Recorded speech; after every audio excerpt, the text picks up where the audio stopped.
Embora seja normal as crianças e os adolescentes experimentarem situações de ansiedade, quando essa ansiedade extrapola alguns limites, melhor a gente ficar atento. A ansiedade, ela pode vir a trazer transtornos que vão crescendo ao longo da vida, levando até situações de depressão, situações de transtornos compulsivos e outras coisas que vão fazer com que o bem-estar do indivíduo seja prejudicado. Vamos pensar um pouquinho sobre a ansiedade? Gostaria que a gente tivesse um olhar bem acolhedor, porque é um tema sensível, mas de grande importância. Hoje, a ansiedade é considerada um dos problemas de saúde pública. Então, tem o seu peso na construção do indivíduo. Vem ouvir esse podcast? Tenho certeza que você vai gostar, tá? Estamos aqui esperando você. Pode vir.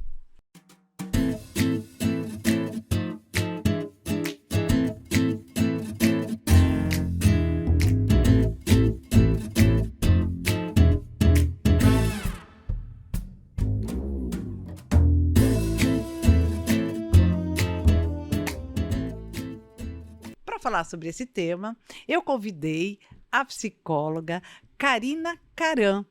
É uma especialista no atendimento de adolescentes, crianças e pais e famílias, para poder falar para a gente como é que a ansiedade acontece, de que forma a gente pode atuar sobre ela e quais são os benefícios da gente cuidar dessa ansiedade de forma precoce. Sim ou não? Sim, com certeza. Karina, muito obrigada por vir. Vai ser um prazer receber você aqui. Tenho certeza que o que você vai falar vai ajudar muito as mães. Portanto, o que eu vou pedir para que você se apresente. Muito obrigada, Esther, pelo convite. Estou muito feliz de estar aqui hoje, de poder falar de um assunto tão importante que a gente vê com muita frequência, né? Os pais com muitas preocupações em relação a essa questão da ansiedade. E então, eu estou muito feliz de estar aqui, te agradeço. Então, eu sou a Karina Caran, sou psicóloga, especialista em crianças e adolescentes. Faço atendimentos individuais e também terapia de grupo. E a minha paixão sempre foi atender crianças e adolescentes. Então, eu fui cada vez mais me especializando nessa área, é o que eu gosto de fazer. E venho fazendo isso já há quase 20 anos na clínica. E tenho aprendido cada vez mais, né? Porque eu acho que ao mesmo tempo que a gente tem essa troca e esse conhecimento que a gente tenta passar para os pais e para as próprias crianças e adolescentes, a gente também aprende cada vez mais com eles. Sem dúvida, sem dúvida. Eu sou Esther Sartori e esse é o podcast Preocupações de Mãe, um espaço de informação, entrevista, dicas e história de mães que contam pra gente os desafios e, claro, as delícias de educar filhos. Você já se inscreveu no meu canal? Ainda não? Vai lá, se inscreve no meu canal, ativa o sininho, compartilha. Isso é muito importante, não só para mim, mas para outras mães que podem passar por situações que elas ainda não conseguem entender e às vezes o que a gente traz aqui pode ajudá-las. Lembre-se, mãe que se informa, transforma. Preocupação em sabedoria. O tema de hoje é muito legal. Vocês já entenderam mais ou menos pelo que disse a Karina, pelo que eu disse, qual vai ser o nosso tema. Pois é, nós vamos falar sobre crianças hiperconectadas e, claro, a ansiedade que advém dessa hiper, né? E a gente vai falar mesmo hiperconexão, que é o que a gente está vivendo atualmente, não é? Sim. Viu, Karina? Para a gente começar, eu já vou direto ao assunto mesmo. Eu vou perguntar para você.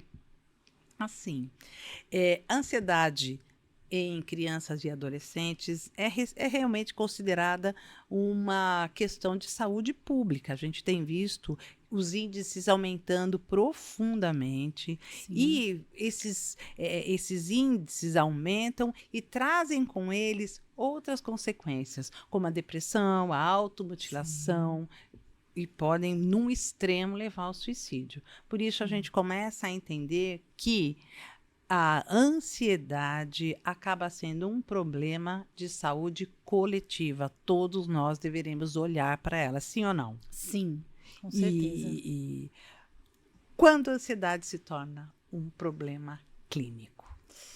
Essa é uma questão, acho que bem importante da gente esclarecer, porque os pais têm muitas dúvidas, né, em relação a isso. Em que momento, até que ponto a ansiedade do meu filho é normal, até que ponto é um transtorno de ansiedade, um transtorno psiquiátrico, uma questão de saúde mental. Então, a ansiedade é uma emoção, todos nós temos, né? Ansiedade, a gente viu aí agora com o filme Divertidamente 2. Adoro, não é muito A demais. ansiedade foi a protagonista aí do filme, né? Então, pra gente entender, acho que não é por acaso que ela praticamente foi a emoção que mais apareceu no filme, né? Exatamente. Porque hoje eu acho que é a ansiedade que tem prevalecido. Então, a ansiedade normal, ela é, né, um estado assim de apreensão, de preocupação, de medo, e um estado desagradável, né, de inquietação, uma agitação interior, que é derivado de uma antecipação de perigo. Isso é uma ansiedade normal, todos Porque nós somos temos. seres humanos e isso já está dentro da nossa... do nosso desenvolvimento como humanidade, né? Esses sentimentos a gente não simplesmente não diz a partir de hoje eu não tenho mais medo, porque afinal de contas... Isso, a gente não controla, E tem gente que né? tem que ir com medo do jeito que ele vem, né? Vai com medo mesmo, amiga, vai com medo. Né? É assim mesmo. Então, essa antecipação de perigo, de uma situação estranha, desconhecida para a criança, muitas vezes gera um sentimento de ansiedade. Pode ser uma ansiedade antecipatória, ou seja, antes da situação. Pode ser uma ansiedade que vem depois até da situação que a criança vivenciou. E, às vezes, até não tem uma situação identificável na ansiedade. Então, a ansiedade é esse comportamento de nervoso, de inquietação, de preocupação, que é derivado aí de um medo, de uma situação que subjetivamente traz uma ameaça, seja para a criança, para o adolescente. Então, a ansiedade, ela, dentro de níveis razoáveis, ela é uma questão que todos nós passamos diariamente, né? Então, situações, às vezes, ela até é importante para a gente planejar, para a gente se preparar para determinadas coisas, para a gente pensar nas ações futuras, para a gente se prevenir de perigo mesmo, de emergência, em situação de emergência. A ansiedade, então, a ansiedade adaptativa, que é a ansiedade normal, ela tem a função de prevenção e proteção. Pronto. Essa é a ansiedade normal, que a gente chama de adaptativa. Quando essa ansiedade, ela começa a ser exagerada, irracional e extrema, aí ela pode se transformar de adaptativa em disfuncional. E aí, o que é disfuncional, né? Quando aquela emoção começa a interferir e trazer prejuízos no cotidiano da criança e do adolescente. Quando aquela emoção começa a trazer um sofrimento emocional para a criança. Né? E aí, então, quando a gente fala que é uma ansiedade disfuncional, a gente está falando de um transtorno de ansiedade, e não mais só da emoção ansiedade. Então, acho que é importante a gente diferenciar, porque a ansiedade, ainda mais nos dias de hoje, que a gente ainda vai falar muito, né, sobre esse assunto do que faz também as crianças e os adolescentes estarem mais ansiosos atualmente, que é, sem dúvida nenhuma, internet, rede social, celular. A gente sabe que a ansiedade, ela existe, mas quando ela causa prejuízos no cotidiano da criança, aí a gente precisa ter atenção para isso. Nossa, né? Sem dúvida. Mesmo porque, vamos pensar, né, Karina? Quantas compulsões não vêm por conta da ansiedade? Mas quantas compulsões? Muitas. São várias. Sim. Todo mundo fala muito da compulsão alimentar, que também advém de um processo ansioso. Sim. Seja quando a pessoa vai adquirir um peso excessivo ou também quando a pessoa deixa de comer, as bulimias, Sim. não é? A gente tem que ter um olhar, mãe, muito cauteloso para com isso. Sim. Eu vou contar um caso. Eu atendi uma criança que o grande desespero era que a mãe não viesse buscar na escola. Então, olha que interessante, não é? Interessante e ao mesmo tempo, para a gente prestar muita atenção. Porque ela já ficava ansiosa na hora do intervalo. Porque será que a mãe vem? Será que ela não vem? Essa ansiedade antecipatória, né? Que a situação ainda não chegou, mas a criança já começa a desenvolver uma ansiedade. E pior, tudo isso causado por quê? porque a mãe várias vezes esquecia de buscar a criança na escola. Então, às vezes, a gente esquece que isso pode parecer para a mãe uma coisa muito pequena, mas eu só atrasei 15 minutos, eu só atrasei 20 minutos. 15 minutos, 20 minutos para uma criança pode ser uma eternidade. Sim. E quando isso se torna regular, mais complicado fica, não é? Então, Sim. ao atrasar um dia, 2 dias, 3 dias, a criança já vai com aquele sentimento de que será que ela virá? Isso. É essa ansiedade que acaba causando. Pode parecer pequena, mas não é. É muito grande, né? Aí você está falando daquela ansiedade que é causada pelos fatores ambientais, né? Então, a ansiedade, ela pode ter múltiplas causas, né? Exatamente isso que eu queria que você trouxesse. Pode ser genética, pode ser neurobiológica e pode ser ambiental. Então, uma situação dessa, né, uma situação ambiental dessa, com certeza pode levar uma criança a desenvolver, inclusive, um transtorno de ansiedade de separação, por exemplo. Vocês estão ouvindo, mãe? Prestem atenção, que 15 minutos pode não ser nada para você. Pode ser muito. Importante avisar, né? Então, Exato. por exemplo, numa situação dessa, a mãe pode ligar antecipar na escola, a história, avisar, né? Olha, eu posso atrasar esse dia porque eu vou fazer alguma coisa, enfim, que pode ter o risco de atrasar, porque a criança realmente fica insegura e fica desenvolvendo esse processo, então, de uma ansiedade que começa a causar um sofrimento. E aí a gente precisa olhar para isso.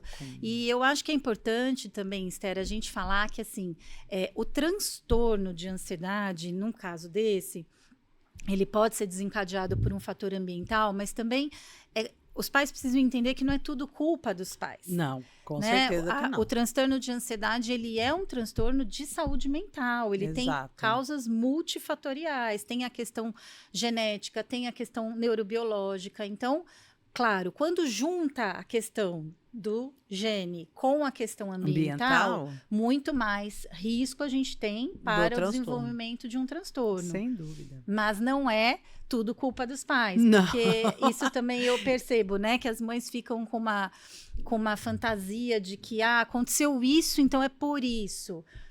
Claro, tem algumas situações. Às vezes a criança já tem uma predisposição para um transtorno, ela tem ali o gene, ela tem uma variação genética que pode, né, fazer com que ela tenha desenvolver o transtorno. Ela pode desenvolver ou não no decorrer da vida. E aí, dependendo se ela tem um estresse muito grande, uma situação traumática, aí uma junção dos dois fatores provavelmente pode levar. Por isso que é importante a anamnese, não, Karina? Às vezes as mães ficam, os pais ficam assim, mas vamos responder sim, vamos entender o total, né? Porque a gente tem que pensar que hoje a medicina está tão integrativa, né? Os cuidados são tão integrativos que, às vezes, você olhando o funcionamento de um todo, você consegue entender por que aquele particular surge de forma tão explosiva, não é? Sim. É bem importante. Às vezes as mães, né, tão ansiosas, elas falam, eu posso já levar a criança antes de conversar com você? Exato. E eu não atendo de jeito nenhum sem conversar com a família, porque para mim eu preciso entender o contexto, a dinâmica familiar, a história da criança, a questão hereditária. A gente sabe, tem muitos estudos hoje que já comprovam que pais que têm transtorno de ansiedade, as crianças terão um risco aumentado para desenvolver um transtorno de ansiedade. Então, a gente precisa conhecer a história dessa criança antes de olhar pontualmente para aquilo que ele está apresentando.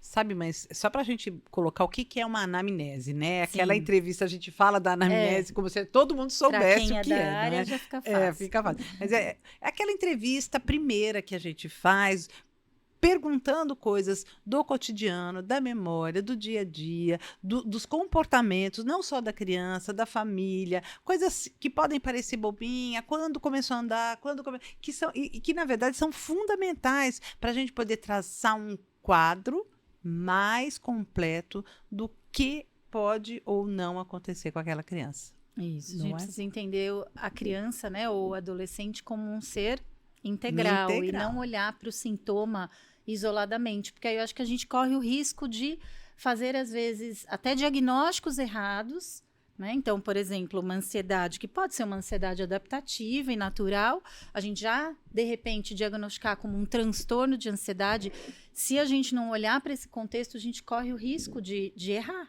Sem dúvida, sem dúvida. E, na verdade, não é, Karina? Quando a criança entra nesse quadro de transtorno, ansiedade, a gente vê prejudicados muitas outras questões.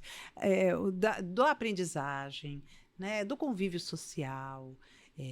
E como é que a gente pode, daí que essa é a minha pergunta, né? Quais que são os prejuízos e os riscos que podem ocorrer se nada for feito para tratar da ansiedade da criança e no adolescente precocemente?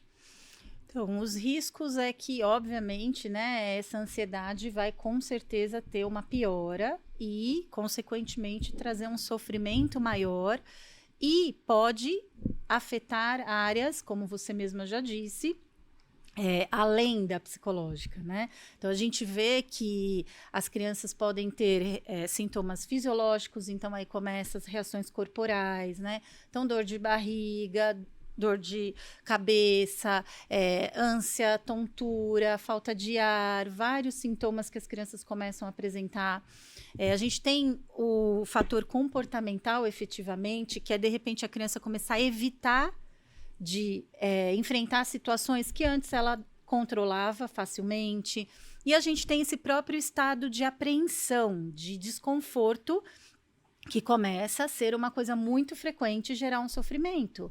E aí as consequências podem ser a recusa escolar, né? Então, por exemplo, esse exemplo que você deu da sua paciente, o que vai acontecer se ela começar a ter uma ansiedade muito grande? Ela não vai mais querer ir para a escola. Não, a escola, né? a escola passa a ser o lugar da tortura. Sim, mesmo. Porque né? é lá que ela vai viver essa ansiedade com medo de que a mãe não retorne. O isolamento social, a própria depressão. Então, onde pode levar tudo isso? Em todas essas consequências. Abuso de substâncias na adolescência, isso que eu acho que é uma coisa muito séria, porque eu tenho vários casos assim que a gente sabe que o transtorno de ansiedade fez com que o jovem se aproximasse muito, cada vez mais, por exemplo, de cigarro eletrônico, né? Exato, e de bebida. De bebida ou de uso de outras substâncias, enfim. Então, e até o desenvolvimento de doenças não psiquiátricas, porque aí você pode desenvolver uma doença gastro, você pode desenvolver uma doença de tireoide, de outras áreas, por conta de uma ansiedade. Então, se a gente não trata, não cuida, não olha para isso, a gente pode ter consequências importantes, né? O isolamento social para o adolescente, eu acho que é uma coisa bem grave, porque Sem aí dúvida. a gente sabe o quanto faz falta, né, que o adolescente tenha esse ciclo social. Porque somos seres interacionistas, gente. Nós temos que viver dessa interação, aprender com o outro, até olhar para si, aprendendo também com o outro, né? Então é fundamental. Você sabe que quando eu falo que eu vou fazer uma entrevista sobre algum tema e tudo mais, as mães sempre mandam uma pergunta assim, deixa eu saber uma coisa e tá. E uma mãe perguntou, a minha filha faz xixi na cama todas as noites. Pode ser por ansiedade? Fazer xixi na cama pode ser uma consequência de um quadro ansioso? Pode. A gente, como nós falamos agora há pouco tempo, obviamente, eu não posso responder isso sem conhecer a história da criança. Nós deixamos bem no pode. Isso, pode, exatamente. Então, pode sim trazer essa consequência. Claro que descartado os outros fatores que levam uma criança a fazer xixi na cama após uma idade que já se espera que ela tenha o controle, mas pode sim ser uma consequência da ansiedade. E parece uma coisa simples, né? Eu tenho um paciente, por exemplo, nessa situação, e aí, assim, você pensa que uma criança que já passou dessa fase e que deveria já ter o controle, isso interfere diretamente no convívio social, porque, por exemplo, festinha de pijama, né?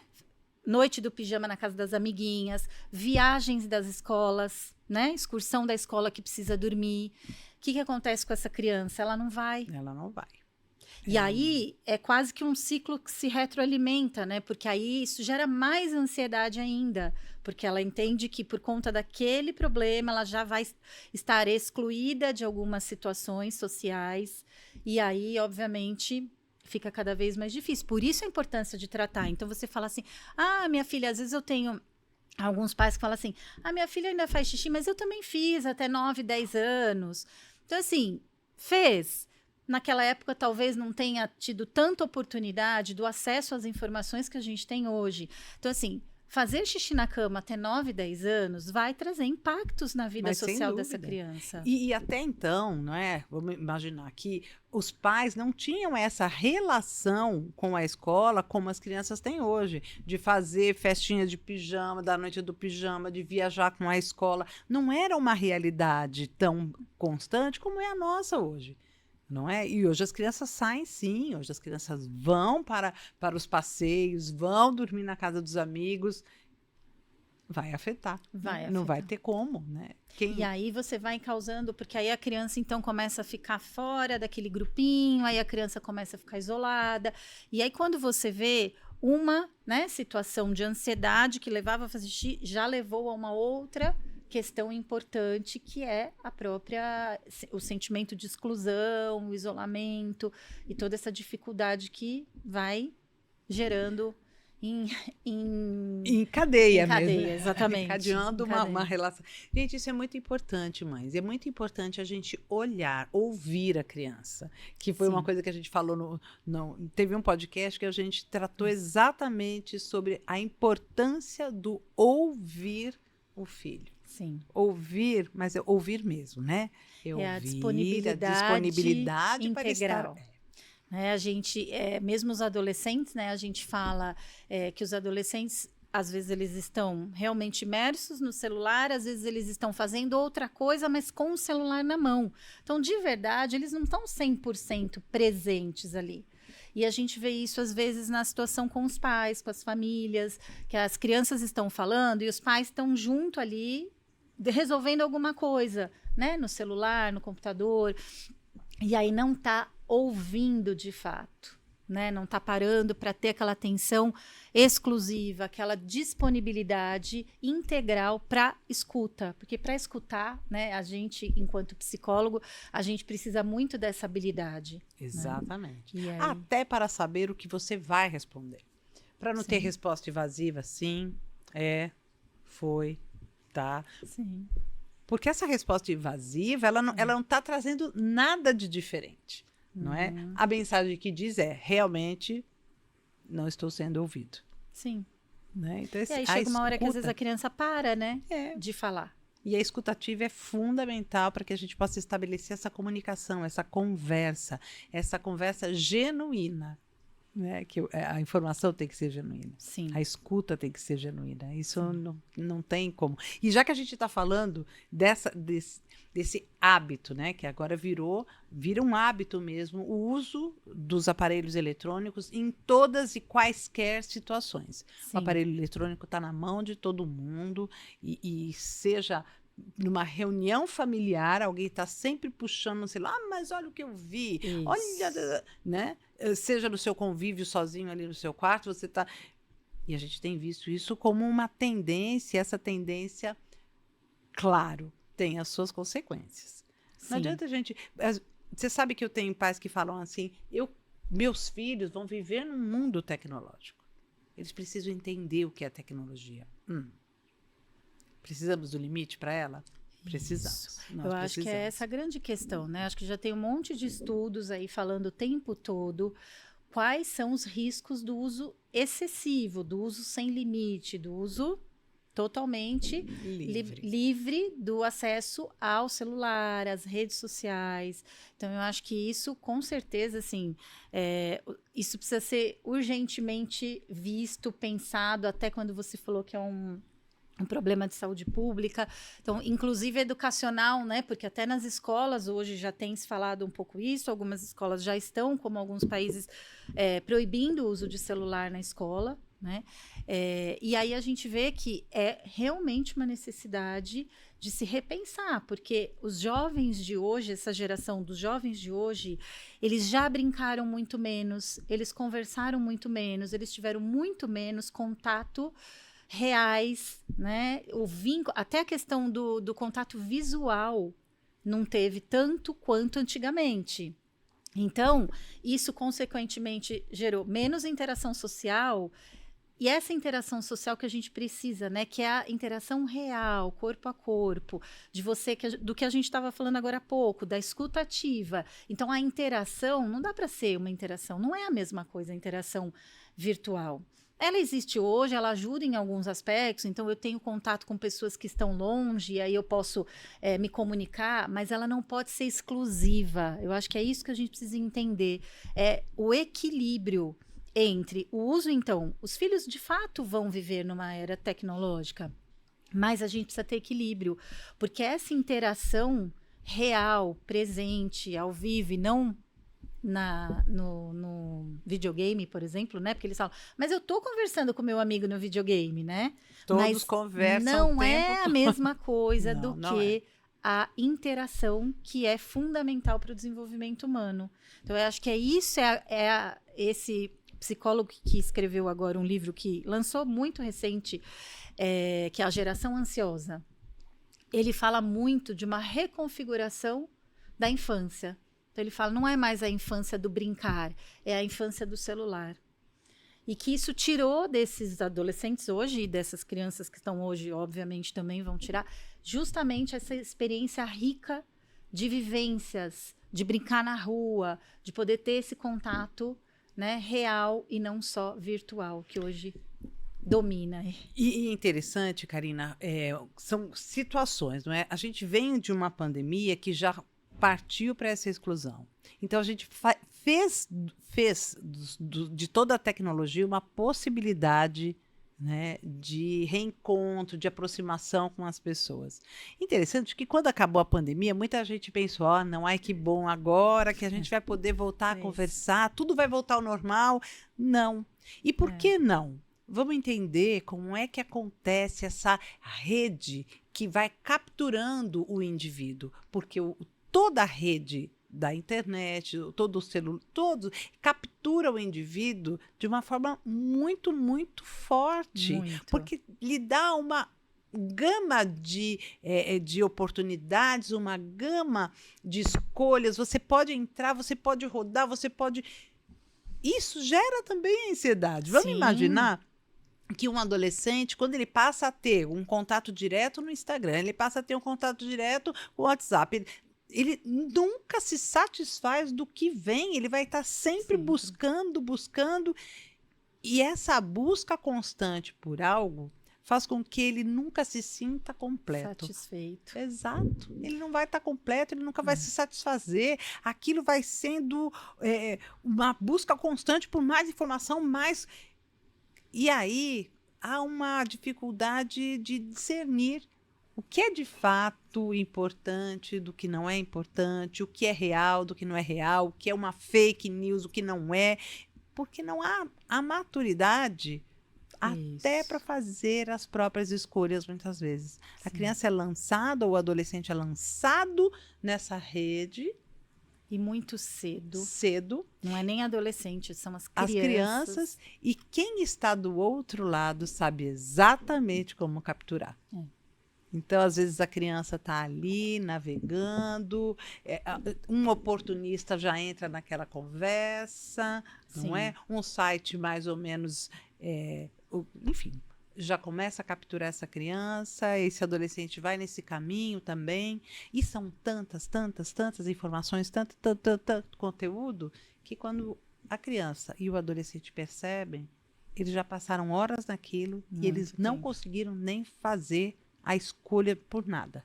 Sim, eu acho que cada vez mais a gente vê é muito superficial, fica muito superficial e fica muito rápido o acesso a tudo, que vai gerar um outro problema, que é a dificuldade de frustração e a intolerância que a gente vê hoje nas crianças e nos adolescentes, porque não tem espera. Não tem Eu quero espera. saber uma informação, eu aperto um botão, aquela informação está disponível naquele momento para mim. Então não tem espera, eu quero ouvir uma música, eu quero assistir um filme, não tem espera, não tem tolerância. E então é um excesso de informação, além de, se a gente pensar especificamente nas redes sociais, toda essa busca que faz com que o adolescente fique nessa busca por validação, Validação não mesmo. só dos amigos, mas até de desconhecidos. Então, publica ali uma foto, publica um vídeo e fica ali, né, desde de que se criou também essa notificação dos apps na tela do celular. Então, aí o adolescente vê que entrou ali uma notificação, alguém comentou minha foto, alguém comentou, fez um comentário da minha publicação, então vai lá. E aí o engajamento, ele fica vicioso. Porque você quer cada vez mais a busca por essa validação, a busca por essa questão de aprovar ou não aprovar o que eu estou postando, ou como eu me visto, ou o que eu falei, ou como eu me comportei. Então, isso é muito sério. Se eu estou realmente pertencente àquele grupo, se aquilo que eu coloco de fato gera um interesse por mim. Isso. É isso, uma coisa para mim, é uma grande realidade. E aí a gente volta a essa ideia. Para quem achou que o final da pandemia seria a volta, o retorno aos encontros, se enganou. A gente teve uma aceleração e cada vez maior do uso das redes. Porque há uma facilidade, né? Há uma facilitação desse contato. Do Sim. contato com o imediato, do contato com o aqui, o agora, eu sei, eu vejo, eu sinto, não é? Você já tem todos esses caminhos. E é óbvio que isso vai gerar ansiedade mesmo. Porque se ninguém curtir a minha foto, pelo amor de Deus, como assim? Então eu não estou sendo... Então eu vou buscar outra coisa que seja mais interessante, porque alguém curte. Né? Eu vou me comparar. A minha amiga tem 300.000 likes numa coisinha ali. E aí a gente vai pro TikTok, a gente vai pra dancinha, a gente vai... E aí o nível de ansiedade só vai aumentando com isso. Mas há uma grande diferença entre prazer e felicidade. Eu sempre coloco isso, porque eu acho que é fundamental que as mães, os pais, que a sociedade saiba. O prazer é o efêmero, ele está aqui, ele acaba, e eu vou estar sendo levado a buscar cada vez mais coisas que me tragam esse prazer. O prazer vem de fora, não vem de dentro. E a felicidade é aquilo que vem de dentro, é aquilo que de fato eu construo e que me dá alegria de ter, porque é uma construção interna minha, né? E fica difícil as pessoas pensarem dessa forma. O outro me realiza, não eu a mim mesma. E né? o que tem acontecido nas redes sociais é esse prazer constante. Prazer. Né? A busca do prazer. Então, eu fico ali, eu posto, aí eu olho da minha colega, e eu fico nessa busca pelo prazer, nessa busca também de olhar o que o outro tem, aí eu também quero, aí eu vou lá e compro, e aí eu compro isso, chega isso, eu já tenho necessidade de comprar outra coisa, porque não preenche, né? Não que o preenche. vem de fora não preenche, como Não você preenche. acabou de falar, né? Você traz um tema que eu gosto muito no seu trabalho, que é a ideia do paradoxo das vontades ilimitadas, infinitas, né? Eu amo isso. Dá uma explicadinha pra gente o que é esse paradoxo dessas vontades infinitas. Para a gente poder até trazer esse tema, que para mim ele é fundamental para a nossa conversa de hoje. Sim. Eu acho que os pais estão com grande dificuldade também de lidar com isso. Né? Eu acho que a gente pode relacionar diretamente à questão da dificuldade do limite, da dificuldade de colocar para a criança e para o adolescente realmente um limite até que ponto, né, aquilo é necessário, até que ponto aquilo não é necessário naquele momento, ou eu quero ter, por que eu quero ter, né? Então está muito relacionado ao que a gente estava acabando de falar, né? A internet ela fica o tempo todo fazendo com que eles tenham desejos de coisas. E aí essa busca infinita, porque aí eu compro uma coisa, não me satisfaz, aí eu fico depois, entra outra informação diferente. Eu compro outra coisa, não satisfaz. Eu compro outra coisa, não satisfaz. Então, eu acho que essa busca infinita pelo desejo, né, tá muito relacionada à dificuldade das famílias também, de conseguirem colocar limites e de terem momentos diferentes, presentes, juntos, de felicidade, não só de prazer. Né? Eu acho que está tudo muito relacionado. Então, essa busca ilimitada pelo desejo, por realizar o meu desejo, é consequência de eu não ter também um freio, um corte. A gente precisa disso, o ser humano precisa disso. E eu sinto uma dificuldade também das famílias, né? Aí já entra uma série de outras questões, né? A dinâmica das famílias, então a falta de tempo, e aí o ter parece que preenche um pouco, parece, né? Parece que preenche. Que preenche, mas que na verdade não preenche, porque é essa busca infinita por algo que nunca vai preencher, ou que não dá para ser preenchido com algo externo. Exato. E outra, né, que a gente tem visto bastante, essa hiperestimulação o tempo todo. E vai fazer futebol, vai fazer judô, vai fazer natação, vou ter que vamos fazer o inglês, porque tudo isso passa a ser extremamente necessário. Então você vai estimulando, e quando isso para? Qual é o limite desse estímulo também? Não é só o limite, gente, do que compra, do que tem, do que ganha, mas é o limite do tudo que é obrigatoriamente necessário para ser feito. A criança precisa fazer tudo. Ela precisa, o adolescente precisa fazer tudo. Precisa, E aí, quando ele não vai numa festa porque ele não pôde ir, mas eu tenho direito a tudo. Isso, como é que eu não, então, por que eu não vou nessa festa? Isso. Você falou que eu tenho direito a tudo. Isso. Eu posso fazer tudo. E me preocupa muito, assim, às vezes, as falas das mães, dos pais no consultório, quando eles falam assim, eu não tive isso, e eu quero dar para o meu filho tudo que eu não tive oportunidade de ter. E aí esse tudo entra nisso que você está falando, né? Nessa superestimulação. E aí que não acontece o essencial, que é esse brincar, o brincar na rua. A criança não tem mais tempo de brincar na rua. Não. Envolve também a questão de um pouco da geração um pouco mais superprotetora, que eu acho que, lógico, a gente tem uns riscos maiores hoje, mas a gente também tem uma geração de pais mais superprotetora, eu acho, hoje. E aí esse brincar na rua, as crianças não têm mais tempo para brincar na rua. Então é isso, né? Essa superestimulação, é aula disso, aula daquilo, eu preciso preparar o meu filho para tudo, né? E aí isso também eu acho que é consequência da própria ansiedade dos adultos também, porque os adultos também estão ansiosos. Estão. E é uma coisa interessante quando eu penso na escola, quando a mãe diz assim, ele precisa estudar, ele precisa fazer tudo isso para que ele tenha um futuro brilhante. Eu falo para ele, isso é para o seu futuro. Mas a criança, quando ela está aqui no presente, que é o momento dela, né?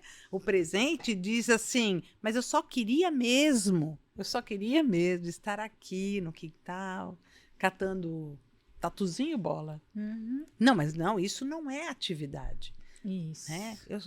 Você querer colocar um futuro na cabeça de uma criança que tem ali uma realidade diminuta, que é proporcional à idade dela, não é? É até uma sacanagem, porque não vai entender. E aí a frustração passa a ser de quem?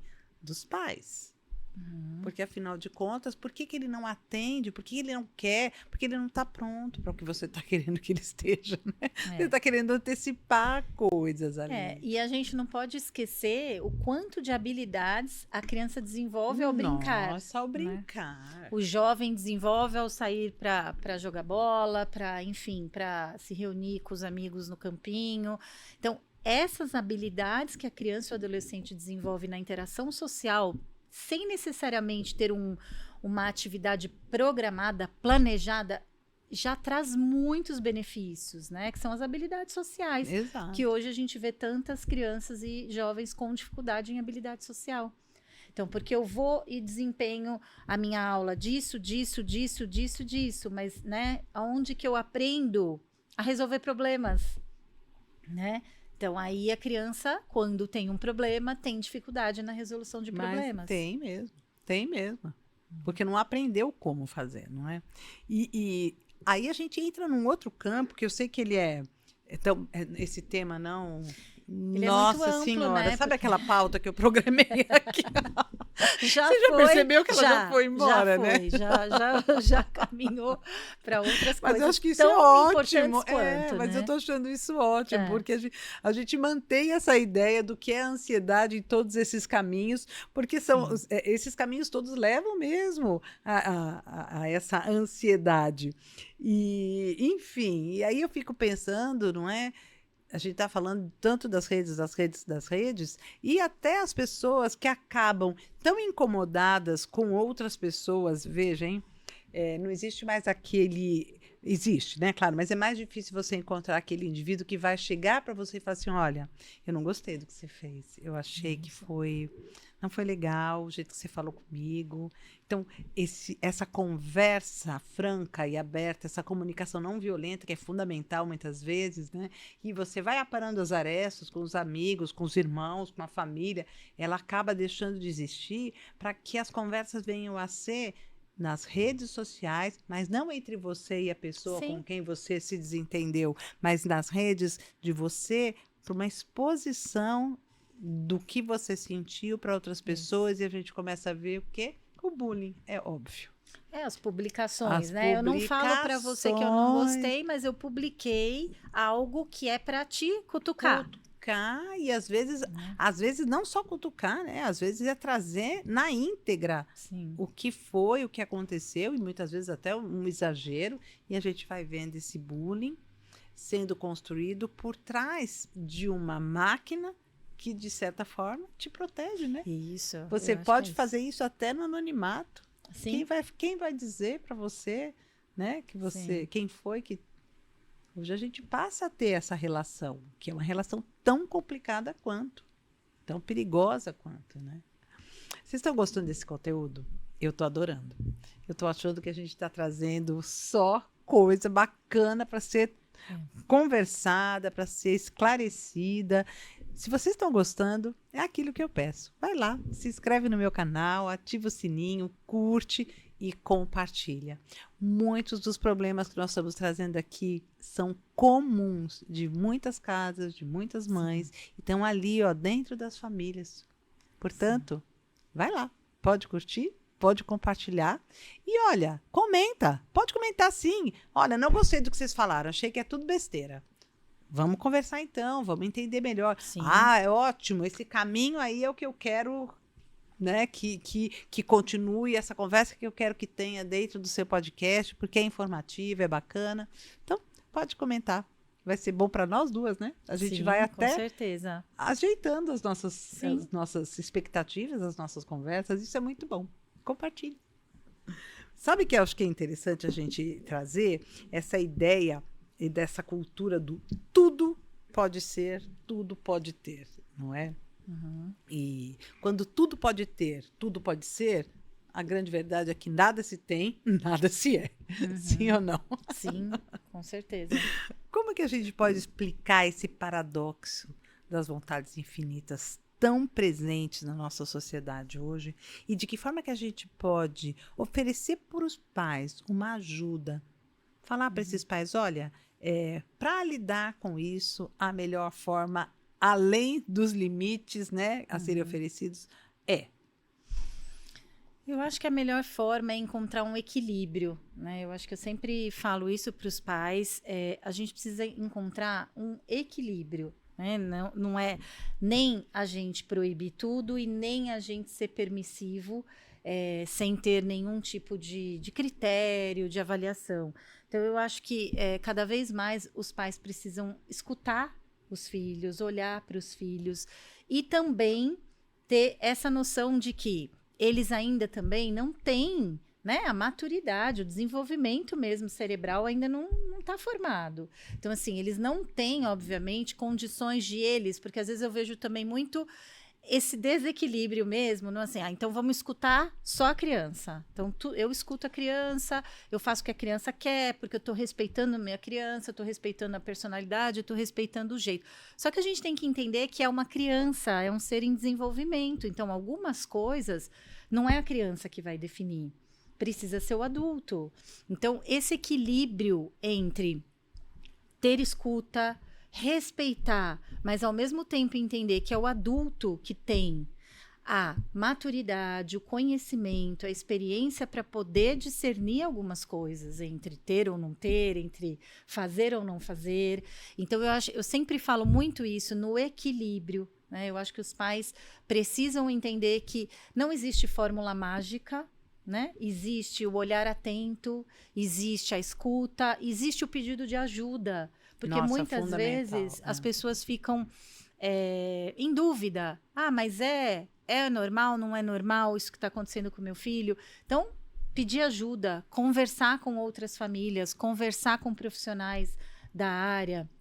Eu acho que isso são dicas que podem ajudar os pais a não correr o risco de não enxergar algumas coisas que estão acontecendo ali com os filhos. E depois, quando eles percebem, às vezes isso já nunca é tarde, mas já é mais difícil da gente conseguir ajudar, seja criança, seja adolescente. Então, eu acho que essa questão de poder ter esse equilíbrio entre o desejo do ter e do não ter, do poder e não poder. Eu acho que é isso. E a gente sabe, não é, Karina? As crianças aprendem com o adulto. Isso. Então, quanto mais... modelo. Nossa, o adulto é o modelo. Os pais são... o primeiro espaço de aprendizagem, né, é a família. Então, é ali que ele vai aprender. É ali que ele vai estabelecer as relações, que ele vai dar continuidade no seu caminhar, na sua vida. Então, quando você consegue ensinar e mostrar o quanto você é respeitoso para com ele, respeitoso para com as situações, quanto mais você souber mostrar o quanto é importante ouvir, mais ele vai entender essa importância quando tiver que ouvir você. Sim, não sim, é? Porque essa questão do modelo é fundamental. O modelo é fundamental. Então, claro, voltamos, né? Os pais tendem sempre a querer acertar. Sim. Com os recursos que Sim. tem, não é? A gente sabe que cada um tem o seu recurso para isso, cada família é uma família, cada estrutura é uma estrutura, e a gente sabe o quanto é difícil, muitas vezes, para esses pais conseguirem esse equilíbrio, adaptar uma linguagem que seja acessível para todos. Mas a busca pela ajuda é fundamental. Você ouvir o outro também, né? Aprender a ouvir o outro. E tem uma coisa, Esther, que eu acho assim fundamental, que eu sempre converso também com as famílias, é que quando a criança traz uma queixa, porque a gente está falando muito de ouvir. E às vezes eu percebo também que às vezes os pais escutam ou então levam para um exagero no sentido assim, nossa, é um problema, e aí leva para uma superproteção, ou banalizam às vezes também esse sentimento. Então, agora voltando um pouco nessa questão da ansiedade, né? Então, quando uma criança traz um sofrimento, traz uma preocupação excessiva, a gente precisa escutar. Isso não quer dizer que a gente vai validar o sentimento da criança, não quer dizer que eu vou ser permissivo. E eu acho que aí existe também um grande conflito, uma grande confusão, às vezes, na forma de lidar. Então, às vezes, a gente fala assim, não, mas de fato essa criança tem um sofrimento, ela está ansiosa, tem uma preocupação excessiva, exagerada. Como que a gente vai lidar com isso? Então, a gente tem tanto o excesso então eu super protejo e aí eu faço tudo que a criança quer porque ela está em sofrimento, ou eu banalizo, medo disso, preocupação com isso, que bobeira, isso é uma bobeira, isso não existe. Então, eu acho que a gente tem uma dica também para os pais é isso. A gente sempre tem que validar, porque as crianças, às vezes, né, no consultório, eu tenho medo disso, eu tenho medo daquilo. Medo não tem uma explicação lógica. A gente precisa respeitar o medo do outro. E a gente precisa respeitar o medo da criança. Isso não significa que eu vou dizer assim, então tá bom, então você tem medo de escuro, você vai o resto da vida não poder ir em tal lugar. A gente não vai reforçar o medo, mas a gente não pode banalizar o sintoma, a queixa que a criança traz. E aí a gente tem que ter... logicamente, muitas vezes ajuda, porque não é fácil, neste equilíbrio de validar, mas estimular para um enfrentamento. Então, assim, por exemplo, uma criança que tem uma ansiedade um transtorno de ansiedade social. Então, eu vou deixar meu filho só em casa porque ele tem um transtorno de ansiedade? Ou eu vou ajudá-lo com ferramentas para que ele consiga enfrentar esse transtorno e, mesmo com dificuldade, mas o pai está ali dando suporte, mas dando o incentivo para o enfrentamento. Exatamente. Então, essa eu acho que essa questão eu acho que é bem importante. Mesmo porque, Karina, vamos imaginar assim, quando você desmerece um sentimento de raiva, né, por exemplo, nós temos raiva. Todo temos. mundo tem raiva. Sim. Agora, quando você desmerece esse sentimento de raiva, quando você desmerece qualquer sentimento, mas vamos trabalhar o da raiva, que as pessoas já encaixam com a birra, há uma confusão entre o que é uma raiva, o que é uma birra, enfim. Mas quando você desmerece um sentimento e você dá bronca na criança por conta daquele sentimento, quando você reprime a criança por conta daquele sentimento, automaticamente a criança traduz isso de que forma? Quando eu faço isso, os meus pais deixam de gostar de mim. Eles vão deixar de gostar de mim. Então, normalmente, alguém quer um conflito? Quer que o pai e a mãe não gostem? A criança não, ela quer ser aceita, sim. Busca pela aprovação. Então, ela vai reprimindo, ela vai deixando esse sentimento escondido em algum lugar, ela não vai mostrar mais esse sentimento de raiva, afinal de contas, isso faz com que ela deixe de ser, na cabeça dela, aceita por esses pais, e isso explode num determinado momento. Isso vai explodir mais para frente, como uma depressão, por exemplo. Isso vai explodir de alguma forma. Então, desmerecer qualquer sentimento é fazer com que aquilo fique deprimido dentro de si e sai como uma depressão no momento posterior. Sai como uma doença psicossomática, sai, de alguma forma sai em algum momento. Exato. Né? Quando você abre o espaço para que esse sentimento seja explicado, são perguntinhas simples. Por quê? O que aconteceu?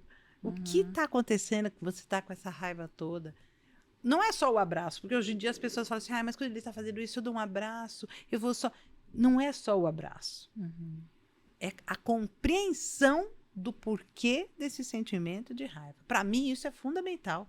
E a ajuda para que aquela criança ou adolescente possa mudar o comportamento quando ele está sentindo aquela raiva. Exatamente. Porque é o que a gente sempre fala com as crianças, inclusive. A gente não consegue controlar o que a gente sente.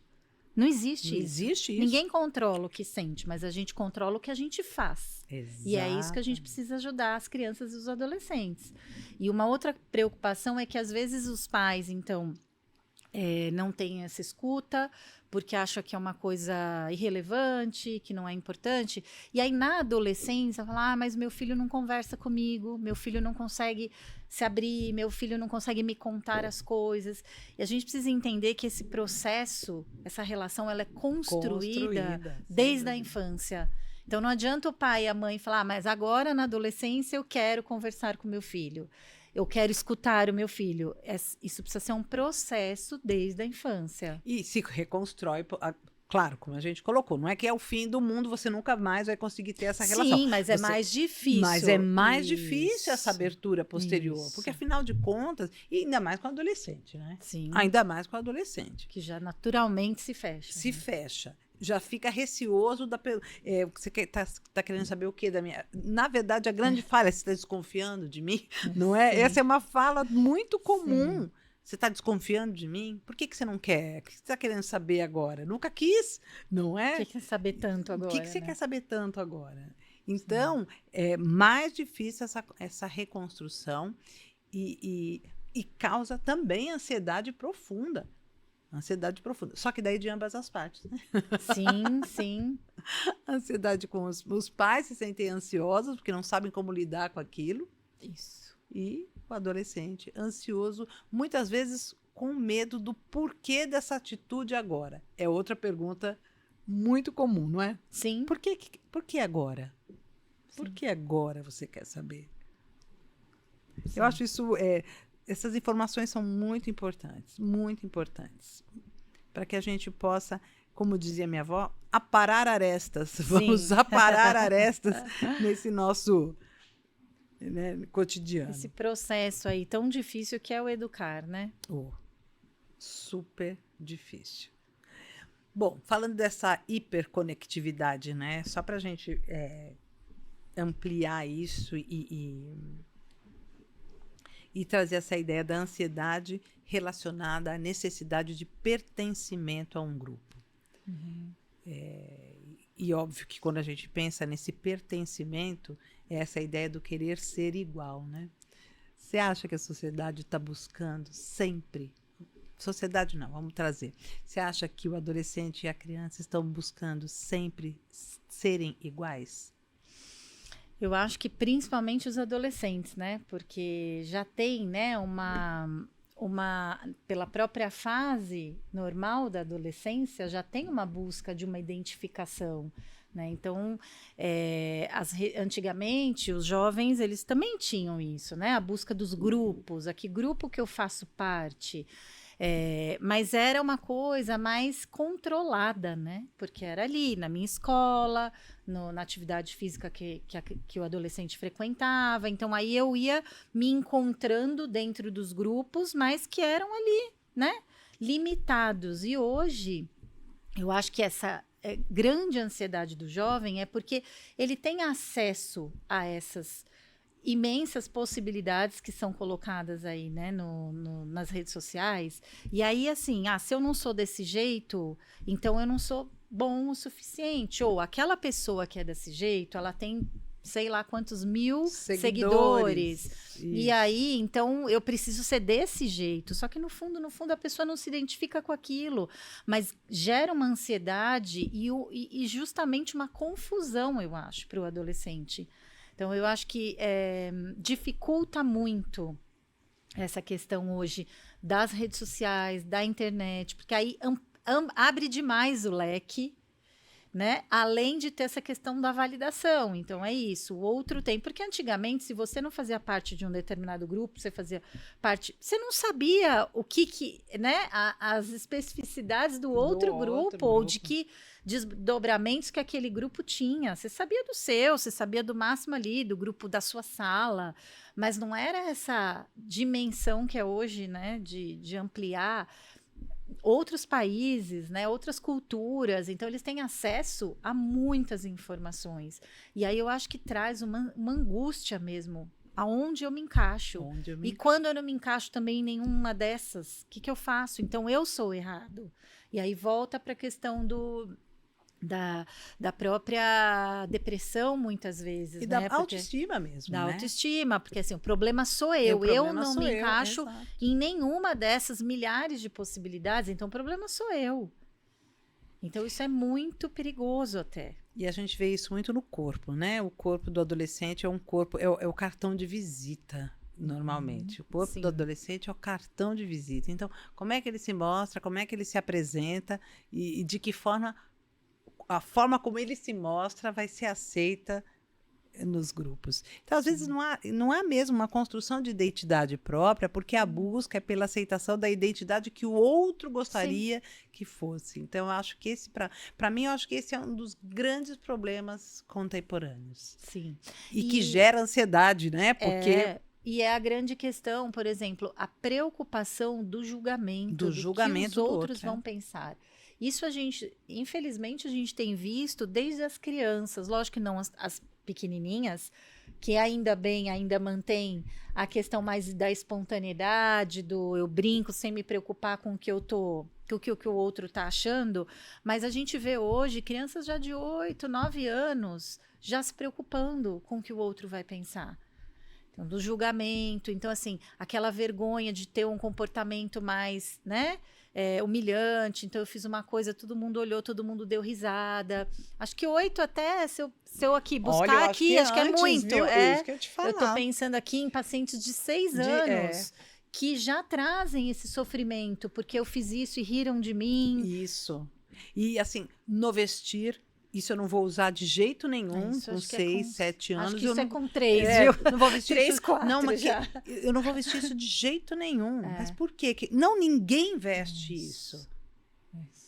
como ninguém veste, porque alguém deve vestir, porque se isso está sendo vendido na loja, alguém deve vestir. Como ninguém, o mundo inteiro é tão grande, né, para ninguém. Sim, sim. Então, eu tenho visto isso muito claro, essa preocupação da aparência, o que é cada um, e não só, até das próprias opções individuais, seja da sexualidade, seja do corte do cabelo, do mais simples ao mais complexo, né? Uhum. A variedade, a quantidade de escolhas, de possibilidades e qual é o meu grupo, né? E muitas vezes, onde que eu me encaixo, né? Onde está tudo isso? Olha, Karina, a gente já tem que ir fechando o nosso bloco, porque eu estou olhando ali. Já passamos.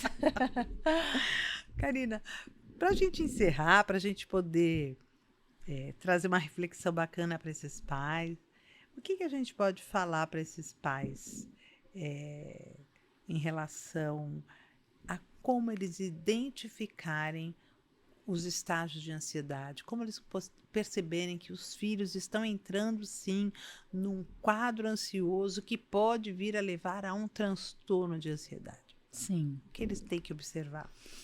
Acho que tem que observar, são vários sintomas que a criança pode apresentar, mas a alteração de comportamento é a primeira que pode ser observada tanto em casa quanto na escola. Às vezes os pais não percebem, mas a escola... Gente, a escola é um lugar maravilhoso para a gente perceber as mudanças comportamentais dele. Sim, então às vezes a escola, ela comenta na reunião de pais, olha, nós estamos percebendo uma diferença no comportamento.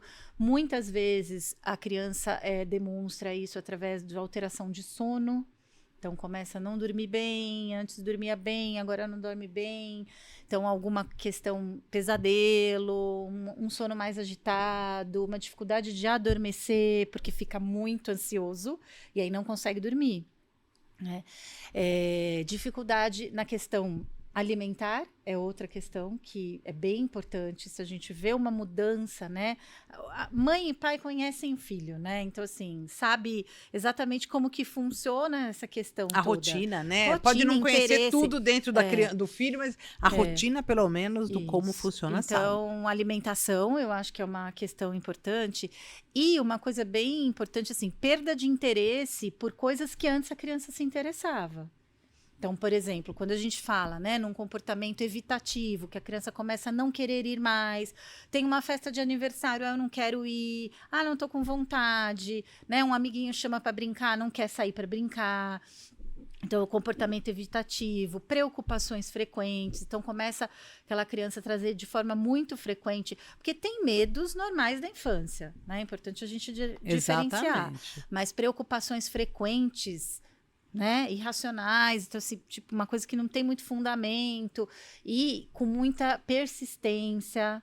Então acho que todos esses indicativos podem, né, mostrar pra gente que algo não está bem. Pode ser ansiedade, pode ser outra coisa, mas de todo jeito a ansiedade ela pode sim se manifestar, né? A criança não quer ir para a escola, quer ficar muito no quarto, tem a fase do quarto normal do adolescente, tem, mas o excesso, sempre o excesso, eu acho que mostra pra gente que algo não está bem.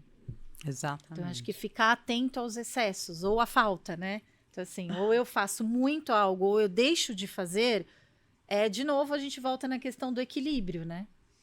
Algo tem de errado. Então, precisa estar atento a isso. São pequenos sinais, às vezes, né? Que você vai observando no cotidiano, no dia a dia. Comentários que a criança começa a fazer, né? Então, começa a ficar repetitivo, uma preocupação. Então, por exemplo, desse exemplo que você deu, que hora você vai me buscar? Quando que você vai me buscar? Quem que vem me buscar hoje? Perguntas muito recorrentes de um mesmo assunto.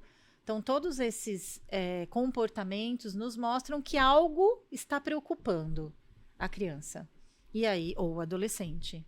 Claro. E aí a gente precisa conversar primeiro para entender, observar se aquilo se mantém.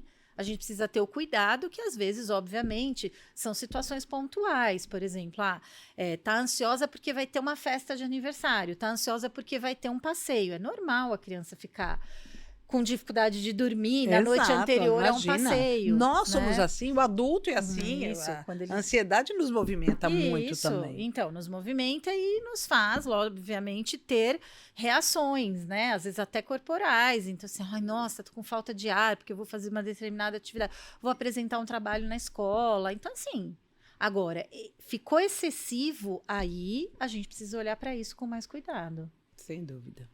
Né? Karina, onde as pessoas podem encontrar você? Bom, no Instagram, né? Isso, o melhor caminho, gente. No Instagram. Instagram, porque o Instagram... Porque nós estamos falando aqui mal das telas. mas assim, a gente tem que... Mas a gente com tem equilíbrio, que estar equilibrada nisso. a gente vai usar as telas também para favorecer, para facilitar Gente, é muito o bom, nosso né? contato. Então, tem Psico Karina Karan, e através do Instagram tem o meu contato pessoal, né? O celular, que aí tiver interesse de entrar em contato, eu estou à disposição. Não só quando a gente fala, né, entrar em contato, não só para o atendimento em si, mas às vezes para alguma dúvida, Nossa, alguma coisa que ficou também, né? Sem dúvida. Não tão claro hoje na nossa conversa, eu estou à disposição aí para poder responder. Nossa, e a gente vai voltar, né? Porque, as afinal de dúvidas. contas, olha só, tinha Pois um é. roteiro inteiro pra gente fazer. Não Vamos ter que conseguimos. retomar, nós vamos ter que voltar. Será um prazer. Viu? E mesmo também, gente, se vocês quiserem tirar dúvida no próprio podcast, pode ir lá. Deixa o comentário, tira a dúvida, eu passo para Karina, Isso. passo direitinho para quem ela responde. A gente mantém esse canal, que é bem, bem bacana, né? De conversa, de dúvidas, de tudo mais. Sim. Eu sou Esther Sartori e esse é o podcast Preocupações de Mãe. Eu já falei para você se inscrever? Ainda não, então eu vou falar. Se inscreve no meu canal, ativa o sininho, compartilha, curte. Assim a gente pode mandar mais informações para vocês, receber mais dicas, coisas que vocês gostariam de que a gente trouxesse para esse canal. Pode deixar lá, Esther, gostaria que você falasse sobre... Enfim, eu vou arrumar alguém que vai ajudar a gente a falar sobre o tema que seja do seu interesse.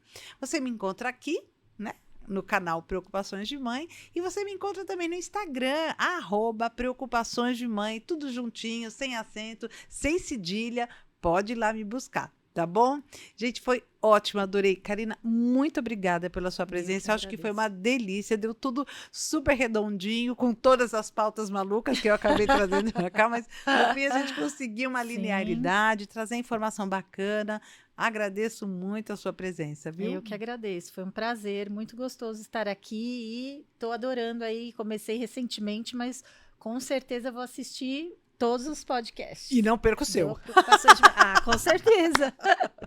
Com certeza. Muito bom, muito obrigada, Obrigada, gente. Esther. Toda quarta-feira a gente está no ar. Obrigada.